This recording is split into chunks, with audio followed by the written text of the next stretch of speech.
ಇವತ್ತು ಆ ಗ್ರಾಮದಲ್ಲಿ ಹಬ್ಬದ ವಾತಾವರಣ ನಿರ್ಮಾಣವಾಗಿತ್ತು. ಊರಿನ ಜನರ ಮುಖದಲ್ಲಿ ಸಂತೋಷ ಎದ್ದು ಕಾಣುತ್ತಿತ್ತು. ಶಾಲಾ ಮಕ್ಕಳ ಖುಷಿಗೆ ಪಾರವೇ ಇಲ್ಲದಂತಾಗಿತ್ತು. ಸನ್ಮಾನ ಸಮಾರಂಭ ಜೋರಾಗಿತ್ತು. ಅಂತೂ ಇಂದು ಈಗಲಾದ್ರೂ ನಮ್ಮ ಊರಿಗೆ ಇದು ಬಂತಲ್ಲ ಅಂತ ಮಾತುಗಳು ಕೇಳಿ ಬರ್ತಿದ್ವು. ಶಾಸಕ ಅನಿಲ್ ಚಿಕ್ಮದ್ ಅವರ ಬಗ್ಗೆ ಗುಣಗಾನ ಹೊಗಳಿಕೆ ತುಸು ಜೋರಾಗಿತ್ತು. ಅಂದಹಾಗೆ ಈ ಊರಿನ ಸಂತೋಷಕ್ಕೆ ಸಂಭ್ರಮಕ್ಕೆ ಕಾರಣವಾಗಿದ್ದು ಈ ಕೆಂಪು ಬಸ್. ಕೊನೆಗೂ ಮಾಚನಾಯಕನಹಳ್ಳಿ ಗ್ರಾಮಕ್ಕೆ ಎಂಟ್ರಿ ಕೊಡ್ತು ಸಾರಿಗೆ ಬಸ್. ಕೆಂಪು ಬಸ್ಗೆ ಪೂಜೆ, ಗ್ರಾಮಸ್ಥರು ಸ್ಟೂಡೆಂಟ್ಸ್ ಫುಲ್ ಖುಷ್. ಅರೆ, ಸಾರಿಗೆ ಬಸ್ ಬಂದು ಯಾಕೆ ಈ ರೀತಿ ಖುಷಿ ಪಡ್ತಿದ್ದಾರೆ ಅನ್ಕೊಂಡ್ರ? ಸಾರಿಗೆ ಬಸ್ ನಿಮಗೆ ಸಾಮಾನ್ಯ ಸಂಗತಿಯಾಗಿರಬಹುದು. ಆದರೆ ಎಚ್.ಡಿ. ತಾಲೂಕಿನ ನಾಗನಹಳ್ಳಿ ಗ್ರಾಮ ಪಂಚಾಯಿತಿ ವ್ಯಾಪ್ತಿಗೆ ಬರುವ ಮಾಚನಾಯಕನಹಳ್ಳಿ ಜನರಿಗೆ ಇದು ಖುಷಿ ಪಡುವ ವಿಚಾರವೇ. ಶಾಲಾ ಮಕ್ಕಳು ಕುಣಿದು ಕುಪ್ಪಳಿಸುವ ದಿನವೇ. ಯಾಕೆಂದ್ರೆ ಇಲ್ಲಿಯವರೆಗೆ ಈ ಗ್ರಾಮ ಕೆಂಪು ಬಸ್ ನೋಡೇ ಇರಲಿಲ್ಲ ಅಂದ್ರೆ ನೀವು ನಂಬ್ತೀರಾ? ನಂಬಲೇಬೇಕು. ಕಳೆದ 70 ವರ್ಷಗಳಿಂದ ಕೆಂಪು ಬಸ್ ನೋಡಿರಲಿಲ್ಲ ಈ ಗ್ರಾಮ. ಸಾರಿಗೆ ಬಸ್ ಆಗಮನ, ಗ್ರಾಮಸ್ಥರು ಶಾಲಾ ಮಕ್ಕಳ ಸಮಾಗಮ. ವೀಕ್ಷಕರೇ, ನೀವು ನಂಬ್ತೀರಾ ಬಿಡ್ತೀರೋ ಗೊತ್ತಿಲ್ಲ. ಮಾಚನಾಯಕನಹಳ್ಳಿ ಗ್ರಾಮ ಅದ್ಯಾವಾಗ ಉದಯವಾಗಿತ್ತೋ ಗೊತ್ತಿಲ್ಲ. ಅಂದಿನಿಂದ ಇಲ್ಲಿಯವರೆಗೆ ಈ ಗ್ರಾಮಕ್ಕೆ ಸಾರಿಗೆ ಬಸ್ ಸಂಚಾರ ಇರಲಿಲ್ಲ ಎಂಬುದನ್ನು ನೀವು ನಂಬಲೇಬೇಕು.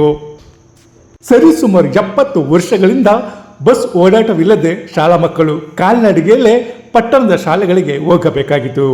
ಗ್ರಾಮಸ್ಥರು ಪರ್ಯಾಯ ವ್ಯವಸ್ಥೆ ಇಲ್ಲದೆ ನಡೆದುಕೊಂಡೇ ತಿರುಗಾಡಬೇಕಾಗಿತ್ತು. ತುರ್ತು ಸಂದರ್ಭಗಳಲ್ಲಿ ಇವರ ಪರಿಸ್ಥಿತಿ ಆ ದೇವರಿಗೆ ಪ್ರೀತಿ ಆಗಿತ್ತು. ಜನರ ಕಾಲ್ನಡಿಗೆಗೆ ಬ್ರೇಕ್ ಹಾಕಿದ ಶಾಸಕ ಅನಿಲ್ ಚಿಕ್ಮದ್. ಇಂದು ಗ್ರಾಮಕ್ಕೆ ಬತ್ತು ಸಾರಿಗೆ ಬಸ್, ಶಾಲಾ ಮಕ್ಕಳು ಖುಷ್. ಬಸ್ ಇಲ್ಲದೆ ಶಾಲಾ ಮಕ್ಕಳು ಸಾರ್ವಜನಿಕರು ಅನುಭವಿಸುತ್ತಿರುವ ಯಾತನೆ ಬಗ್ಗೆ ಶಾಸಕ ಅನಿಲ್ ಚಿಕ್ಮದ್ ಅವರ ಗಮನಕ್ಕೆ ಹೋಗಿತ್ತು.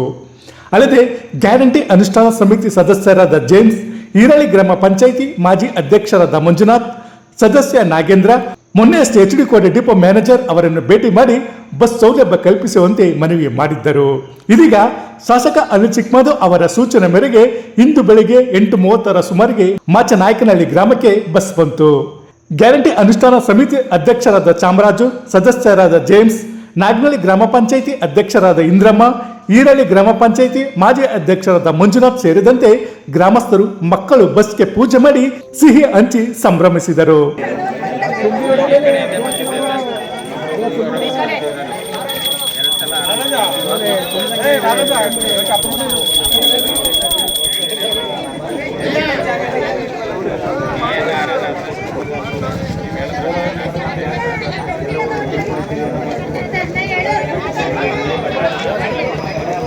ಇಂದಿನಿಂದ ಬೆಳಿಗ್ಗೆ ಸಾಯಂಕಾಲ ಬಸ್ ಸಂಚಾರ ಆರಂಭವಾಗಿರುವುದಕ್ಕೆ ಹರ್ಷ ವ್ಯಕ್ತಪಡಿಸಿದರು. ಅಲ್ಲದೆ ಶಾಸಕ ಚಿಕ್ಮದ್ ಅವರ ಕಾರ್ಯಕ್ಕೆ ಅಭಿನಂದನೆ ಸಲ್ಲಿಸಿದರು.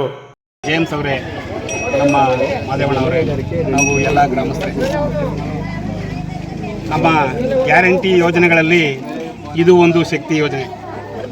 ಗೃಹ ಜ್ಯೋತಿ, ಗೃಹಲಕ್ಷ್ಮಿ, ಶಕ್ತಿ, ಯುವ ನಿಧಿ, 5 ಗ್ಯಾರಂಟಿಗಳಲ್ಲಿ ಒಂದಾದಂಥ ಶಕ್ತಿ ಯೋಜನೆ ಅಡಿಯಲ್ಲಿ ಇವತ್ತು ನಮ್ಮ ತಾಲೂಕಿನ ಜನಪ್ರಿಯ ಶಾಸಕರು ಅವರ ಸಹಕಾರದೊಂದಿಗೆ ಇವತ್ತು ಮಾಚನಾಯಕನಹಳ್ಳಿ ಗ್ರಾಮಕ್ಕೆ ಒಂದು ಬಸ್ ವ್ಯವಸ್ಥೆಯನ್ನು ಮಾಡಿಕೊಂಡಿದ್ದಾರೆ. ಈ ಒಂದು ಸೌಲಭ್ಯವನ್ನು ನೀವೆಲ್ಲ ಸದುಪಯೋಗ ಪಡಿಸ್ಕೋಬೇಕು. ಏಕೆಂದರೆ ಇವತ್ತು ಜನರೇಷನ್ ಹೆಂಗೆ ಯಾವ ರೀತಿ ಆಗಿದೆ ಅಂದರೆ, ಈ ಗ್ರಾಮಕ್ಕೆ ನಾವು ಇಲ್ಲಿ ಬಂದು ನಾವು ಮತ್ತು ಜೇಮ್ಸು ನಮ್ಮ ಅಧ್ಯಕ್ಷರ ಸಲಹೆ ಮೇಲೆ ಇಲ್ಲಿ ಗ್ರಾಮಕ್ಕೆ ನೋಡಿದಾಗ ಈ ಗ್ರಾಮಕ್ಕೆ ನಾವು ಬಸ್ ವ್ಯವಸ್ಥೆ ಇಲ್ಲ ಅಂತ ಹೇಳಿ ಸುಮಾರು ಒಂದು 70 ವರ್ಷ ಆಗಿದೆ. ನಿಮ್ಮ ಈ ಗ್ರಾಮದಲ್ಲಿ ನೀವೆಲ್ಲ ಬಂದು ಇಲ್ಲಿಗೆ 70 ವರ್ಷದಿಂದ ಈಗ ಬಸ್ಸನ್ನು ಯಾವ ಸೌಲಭ್ಯವನ್ನು ಇತ್ತಿತ್ತಿಲ್ಲ. ಈ ಸೌಲಭ್ಯವನ್ನು ನಮ್ಮ ಶಾಸಕರ ಸಹಕಾರದೊಂದಿಗೆ, ನಮ್ಮ ಅಧ್ಯಕ್ಷರ ಸಹಕಾರದೊಂದಿಗೆ, ನಮ್ಮ ಜೇಮ್ಸ್ ಅವರ ನೇತೃತ್ವದಲ್ಲಿ ಈ ಒಂದು ಶಕ್ತಿ ಯೋಜನೆಯನ್ನು ಸೌಲಭ್ಯವನ್ನು ಕೊಟ್ಟಿದ್ದಾರೆ. ಇದನ್ನು ಭಾಳ ನೀವು ಸದುಪಯೋಗ ಪಡಿಸ್ಕೋಬೇಕು.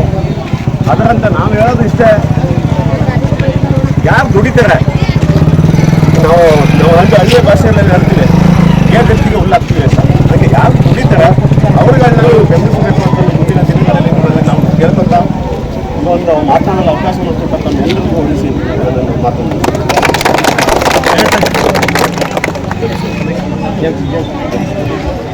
ಎಲ್ಲರಿಗೂ ನಮಸ್ಕಾರ. ಈ ನಾಗನಹಳ್ಳಿ ಗ್ರಾಮ ಪಂಚಾಯತ್ ವ್ಯಾಪ್ತಿಯ ಮಾಚನಕಳ್ಳಿ ಗ್ರಾಮಕ್ಕೆ ನಮ್ಮ ಈ ಬಸ್ಸು ಶಕ್ತಿ ಯೋಜನೆಗೆ ಕಾರ್ಯಕ್ರಮಕ್ಕೆ ಮುಖ್ಯವಾಗಿ ನಮ್ಮ ಶಕ್ತಿ ಯೋಜನೆಯ ನಮ್ಮ ತಾಲೂಕು ಅಧ್ಯಕ್ಷರಾದ ಚಾಮರಾಜನವರು ಹಾಗೂ ನಮ್ಮ ಗೆಳೆಯರಾದಂಥ ಅಧ್ಯಕ್ಷರಾದಂಥ ಮಂಜಣ್ಣವರು ಹಾಗೂ ವಿದ್ಯಾರದ ಪಂಚಾಯತಿ ಸದಸ್ಯರಾದಂಥ ಬೆಟ್ಟಣ್ಣವರು ಹಾಗೂ ಮುಖ್ಯವಾಗಿ ನಮ್ಮ ಗ್ರಾಮ ಪಂಚಾಯತಿಯ ಅಧ್ಯಕ್ಷರಾದ ಇಂದ್ರಮ್ಮ ಮಾದೇವನವರು ಎಲ್ಲ ಗ್ರಾಮಸ್ಥರು ಹೊಂದಿಸ್ತಾ ಈ ಶಕ್ತಿ ಯೋಜನೆಯನ್ನು ಸರ್ಕಾರದಿಂದ ನಮ್ಮ ಅಧ್ಯಕ್ಷರು ನನಗೊಂದು ಅವಕಾಶ ಮಾಡಿಕೊಟ್ಟಿದ್ರು. ನಾಗನಹಳ್ಳಿ ಗ್ರಾಮ ಪಂಚಾಯತಿ ಆಗಲಿ, ಹಿರಳ್ಳಿ ಗ್ರಾಮ ಪಂಚಾಯತಿ ಆಗಲಿ ಅಥವಾ ಮತ್ತಿತರ ಗ್ರಾಮ ಪಂಚಾಯತಿಗೆ ಯಾವುದೇ ಅನುಕೂಲ ಆಗಬೇಕು ಅನ್ನೋ ವಿಚಾರನ ಪ್ರಸ್ತಾವ ಮಾಡಿ ಮನಸ್ಸಲ್ಲಿ ನಾವು ಯೋಚನೆ ಮಾಡಿದಾಗ ನಮ್ಮ ಪಕ್ಕದ ಊರದಂಥ ಹಳ್ಳಿ ಊರು ನಮ್ಮ ನಾಗನಹಳ್ಳಿ ಅಂದರೆ ಅಕ್ಕಪಕ್ಕದವರು ಅಣ್ಣ ತಮ್ಮದಿರಿದ್ದಂಗೆ ನಾವಿಲ್ಲಿ ಬಂದು ಒಂದು ಆಲೋಚನೆ ಮಾಡಿದಾಗ ಊರಿಗೆ ಬಸ್ ಇರಲಿಲ್ಲ. ಹಾಗಾಗಿ ನಮ್ಮ ಮುಖಂಡರಾದ ಸತೀಶ್ ಅವರು, ಆಮೇಲೆ ನಾಗಣ್ಣ ಅವರು, ಇನ್ನಿತರನ್ನ ಇವರೆಲ್ಲರನ್ನು ಮಾತಾಡಿಸಿ ಅರ್ಜಿನ ತಗೊಬಂದು ಅರ್ಜಿನ ಸೈನ್ ಮಾಡಿಸಿದಾಗ ಎಲ್ಲ ಒಮ್ಮನಸ್ಸಿನಿಂದ ಅರ್ಜಿಗೆ ಸೈನ್ ಮಾಡಿಕೊಟ್ಟು ಅದೇ ರೀತಿ ನಾವು ಅರ್ಜಿನ ನಮ್ಮ ಡಿಪೋ ಮ್ಯಾನೇಜರ್ಗೆ ತಲುಪಿಸಿದಾಗ ಅವರು ಕೂಡ ಸ್ಪಂದಿಸಿ ಈ ಕಾರ್ಯಕ್ರಮ ಯಶಸ್ವಿಯಾಗಲು ಕಾರ್ಯಕ್ರಮವಾಗಿದ್ದಾರೆ. ಮತ್ತು ನಾನು ಹೇಳೋದು, ನಮ್ಮ ಯೋಜನೆಯಲ್ಲಿ 5 ಪಂಚ ಯೋಜನೆಗಳಲ್ಲಿ ನಿಮಗೆ ಕೆಲವು ಲೇಡೀಸ್ಗಳಿಗೆ 2,000 ನಿಂತೋಗಿರ್ಬೋದು ಅಥವಾ ಇನ್ನೂ ಗೃಹಲಕ್ಷ್ಮಿ ಬರದೇ ಇರ್ಬೋದು. ಅದನ್ನು ನಮ್ಮ ಗಮನಕ್ಕೆ ತಂದು ಕೊಟ್ಟರೆ ನಾವು ಅವ್ರಿಗೆ ಒಂದು ಅವಕಾಶ ಮಾಡಿಕೊಡ್ತೀವಿ. ಅಲ್ಲಿ ಅರ್ಜಿಗಳು ಹಾಕಿ ಏನು ಮಾಡಬೇಕು, ಏನು ಸಮಸ್ಯೆ ಆಗಿದೆ ಅನ್ನೋ ವಿಚಾರಿಸಿ ಮುಂದೊಂದು ದಿನಗಳಲ್ಲಿ ಅವ್ರು ಬರೋಕ್ಕೆ, ಮತ್ತು ಕರೆಂಟ್ ಬಿಲ್ಲು ಆ ವಿಚಾರವಾಗಿ, ಆಮೇಲೆ ಅಕ್ಕಿ ಏನಾದರೂ ಬರ್ತಾಯಿಲ್ಲ ಅಥವಾ ರೇಷನ್ ಕಾರ್ಡ್ ಸಮಸ್ಯೆ ಇದ್ರೆ, ಈಗ ಬಿಟ್ಟಿಲ್ಲ ರೇಷನ್ ಕಾರ್ಡು, ಮುಂದಿನ ದಿನಗಳಲ್ಲಿ ಬಿಡ್ತಾರೆ. ಆ ಸಂದರ್ಭ ನೋಡಿಕೊಂಡು ಅದನ್ನು ಅನುಕೂಲನ ಪಡ್ಕೋಬೇಕು ಅಂತ 2 ಮಾತುಗಳಿಗೆ ಆಡಲು ಅವಕಾಶ ಮಾಡ್ತಾರೆ. ಎಲ್ಲರಿಗೂ ಹೊಂದಿಸಿ ಒಂದು ಮಾತು.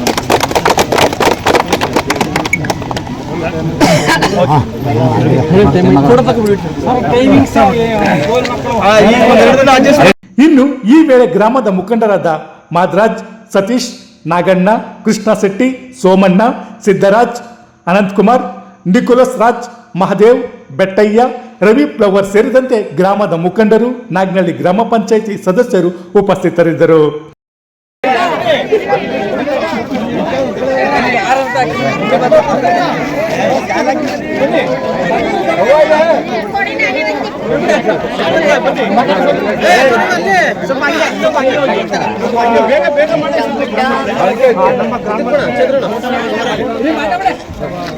ಎಲ್ಲರೂ ಸಂತೋಷಪಡುವಂಥ ವಿಷಯ. ನಮ್ಮ ಗ್ರಾಮ ಪಂಚಾಯತಿ ಅಧ್ಯಕ್ಷರಾದಂಥ ಇಂದ್ರಮ್ಮನವರು ಅವರಿಗೆ ನಮ್ಮ ಗ್ರಾಮದ ಪರವಾಗಿ ಪೂರಕ ಧನ್ಯವಾದಗಳು.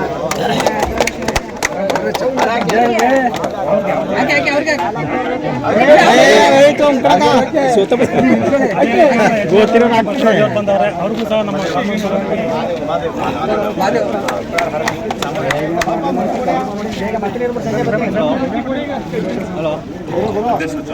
ನಮ್ಮ ತಾಲೂಕು ಕಾಂಗ್ರೆಸ್ ಅಧ್ಯಕ್ಷರಾದ ಚಾಮಣ್ಣವರು ಬಂದವ್ರೆ ಅವ್ರಿಗೂ ನಮ್ಮ ಗ್ರಾಮದ ಪರವಾಗಿ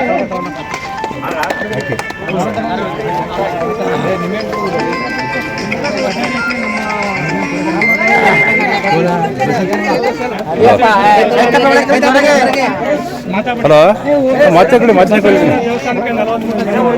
ಬಸ್ ಬಿಟ್ಟರೆ ಹಂಗೆ ಬಂದು ಸತತ ಪ್ರಯತ್ನ ಪಟ್ಟು ನಮ್ಮ ಜಿಲ್ಲಾ ಅಧ್ಯಕ್ಷರಾದ ಮಂಜುನಾಥ್ ಅವರು ಆಗಮಿಸಿದ್ದಾರೆ. ಅವ್ರಿಗೂ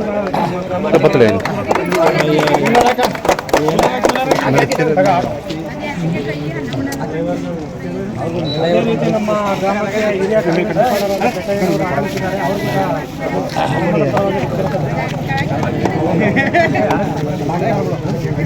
ಮತ್ತೆ ನಮ್ಮ ಗ್ರಾಮಕ್ಕೆ ಪ್ರಯತ್ನ ಪಟ್ಟಂತ ನಾಗನಹಳ್ಳಿ ಜೇಮ್ಸ್ ಅವರು, ಯುವ ಮುಖಂಡರು, ಕಾಂಗ್ರೆಸ್ ಮುಖಂಡರು ಆಗಮಿಸಿದ್ದಾರೆ. ಅವ್ರಿಗೂ ಸಹ ನಮ್ಮ ಗ್ರಾಮದ ಪರವಾಗಿ ಧನ್ಯವಾದಗಳು. ಅದೇ ರೀತಿ ನಮ್ಮ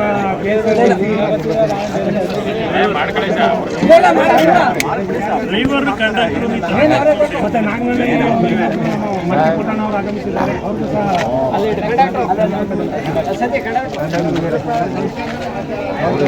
HD ಕೋಟೆಯಿಂದ ಶ್ರೀಕಂಠ ಈಶ್ವರ್, ಇಂಡಿಯಾ ಫಸ್ಟ್, ನಿರ್ಭೀತಿಯಿಂದ ನಿಮಗಾಗಿ. ಇಂತಹ ನೈಜ, ಇಂಟ್ರೆಸ್ಟಿಂಗ್ ಹಾಗೂ ಕ್ಯೂರಿಯಾಸಿಟಿ ಸುದ್ದಿಗಳು ನಿಮಗೆ ಸಿಗಬೇಕು ಅಂದರೆ ಇಂಡಿಯಾ ಫಸ್ಟ್ ಟಿವಿ ಸಬ್ಸ್ಕ್ರೈಬ್ ಮಾಡಿ.